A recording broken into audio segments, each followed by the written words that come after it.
Late June, early July, 1992, all the way up to Halloween, October 31st, 1999. We're going to be talking about Doco's Family Restaurant. Years go by, but the memory stays. And those were the good old days.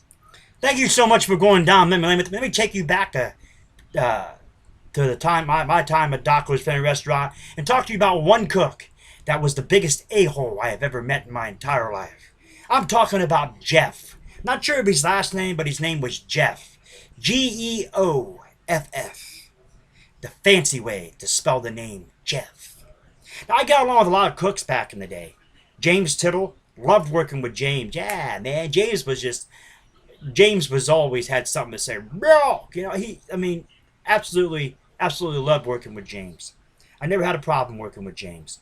Never had a problem working with Dennis Ford. When Mark, the manager Mark, was there in my time on day shift, never had a problem working with Mark. When he came on the midnights drunk, never had a problem with Mark at all. Never had a problem with any of the cooks at all. Yeah, one couple, and I'll go down memory lane about the other cooks I've had a problem with.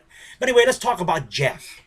Now, Geoff, I'm not quite sure if the guy worked at Doco's previously and then like came back or whatever it was, but he was hired in working, and he was all bent over. And he had a back problem. He was all bent over in pain because of his back and everything else. And Mark called me up. He's like, Raj, he said, I know that you come in tomorrow. This is Thursday. This is like a Thursday evening there, like around 10:30, quarter 11. And he goes, hey, Raj, it's Mark. Hey, Mark. He said, look, he said, I know that he said, I know that you work 7 to 1 tomorrow on Friday. He said, or no, it was 7 to 3. I'm sorry. He said, I know you work 7 to 3 on Friday. He said, but he goes, can you come in tonight, work 11 to 7? Because you can handle it for me. I'll pencil you in, and next, here if I can, I'll let you leave early Saturday morning.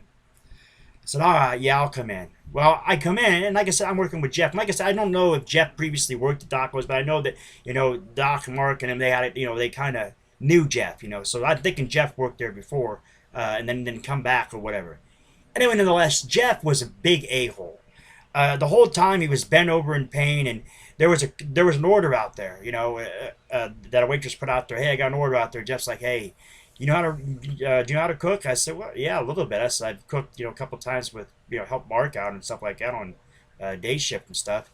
He goes, go on out there and cook that for me. Find out what it is. If you can't cook it, let me know. Well, all it was a hamburger and French fries, that somebody had gotten. Simple stuff. I could cook that, so I cooked that. Well, then when it got to be close to like 3:45 in the morning, like 4 to 4 in the morning, it's like, man, I got to do cleanup, man. I got to do my prep work. Can you do the prep work for me? Because I'd really appreciate it, man. My back is just killing me so much I can't even walk. Like I got to do my work. He's like, go ahead, man. Seriously. He goes, you can do it, man. You're younger than I am. Come on. Okay, I did it. I did it for him. And a cook's, as I think I mentioned this in previous bits, a cook's cleanup or prep, if you would have to be, they would make sure that everything was stocked there out on the cook's line. They'd make sure that there was enough bread going on and enough burgers and steaks and whatever else needed to be put in the freezers and the coolers out there. They would make sure that that was taken care of. Plus, they had to do their salad. They had to make the salad in a big old container of salad. Take the lettuce and the lettuce mix and throw it in there and get it and drain it and stuff so that the waitresses had that ready. So it was there and it was put in the cooler in back in the kitchen so that it was actually ready for the waitresses for the lunch and dinner.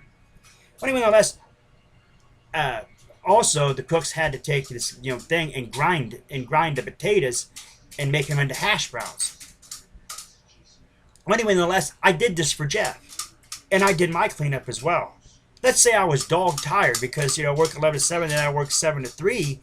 I didn't get but maybe I think I got like a half-hour break, which you were entitled to. You should have been entitled to a break at Doco's, but most of the time you never actually took a break. You just actually worked right through, and if you got in between times, that was your breaks. Well, anyway, nonetheless, we started going through this whole process, and I was dog tired, but Dr. Pepper was keeping me awake. So anyway, nonetheless, when Geoff came in, Geoff had left at 7, and then he come back in at like around noon, 1 o'clock there to pick up his check. Mark's like, Doc's like, I appreciate you doing that stuff. I know you got back problems and everything like that. He goes, but he goes, you did a really good job stocking the area and stuff, from what you did. And he goes, I know your back hurts stuff, and he goes, I appreciate that. And I told, or Geoff had went out to get a pop or something in there, and I told Doc, I said, Doc, I said, don't praise him, man. He goes, what are you talking about, goof? I said, don't praise him. I said, I did all of his prep work. I cooked a couple orders for him. I said, he's bent over in pain, all hurting and stuff like his thing. I said, look at the cameras, man. I said, I did everything for that guy, and he's taking credit, and he's going to take credit for it? That's a bunch of bullshit. Doc's like, you serious? I said, yeah, I'm serious. I said, I wouldn't lie, Doc, seriously. So Geoff comes back in. He goes, hey. I said, what? He goes, did you do your stuff last night? Your grind the hash, grind the potatoes and the salad. Jeff's like, yeah, I did that. He goes, it hurt, but I did it. That's not what Rod says. He goes, oh, Doc, you're gonna believe him? Fire him. He didn't do anything last night. He said he sat around and having bus tubs play. He sat on the he sat over there by or up against the thing there smoking cigarettes all night. And I'm like, I don't think so. I said, Doc, look at the cameras and you'll find out who's telling the truth. Well, Mark comes back in. Mark's like, what's going on? Because Mark was in the office, getting things ready, to cash people's checks. Because the Docos, for the most part, they're towards the, Doc and Deb would always go to the bank and get enough money and stuff to cash people's checks, so they didn't have to go to the bank or anything. And Mark's like, what's going on? I said, Geoff here trying to take credit for, or Doc trying to give Geoff credit for having everything done and everything looking good for all of his prep work and everything like that, when in fact it was me that done it. Geoff's like, oh, I told Doc, fire him. I told Doc, fire him. He's a little idiot. Dumbass, you don't know what you're talking about. Blah, blah, blah. I'm like, hey, it's like, you need any more pain pills, Geoff? And he's like, well, it turns out the Mark's like, you serious? I said, yeah, I told Doc I'm serious. He said, hey, you fucking goof. He goes, hit it. Geoff's like, you gonna fire me over him? And Mark's like, look, he's like, we should never hired you if you're an idiot. Just leave. He's like, well, I got a check coming. Well, whatever you do, just go out in your car and wait. He goes, I don't even look at you. You're an idiot. Like I said, I never had any problems with any cooks except for him and one more, which I will memorate about him sometime soon.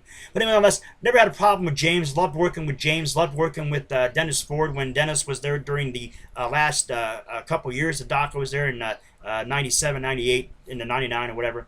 And never had a problem working with any cook or anybody at Doco's except for Geoff and that other person, which I will mention later on. And nonetheless, great time at Doco's. If you're coming from this duration, thank you so much for going down memory lane with me. I'll catch you next time.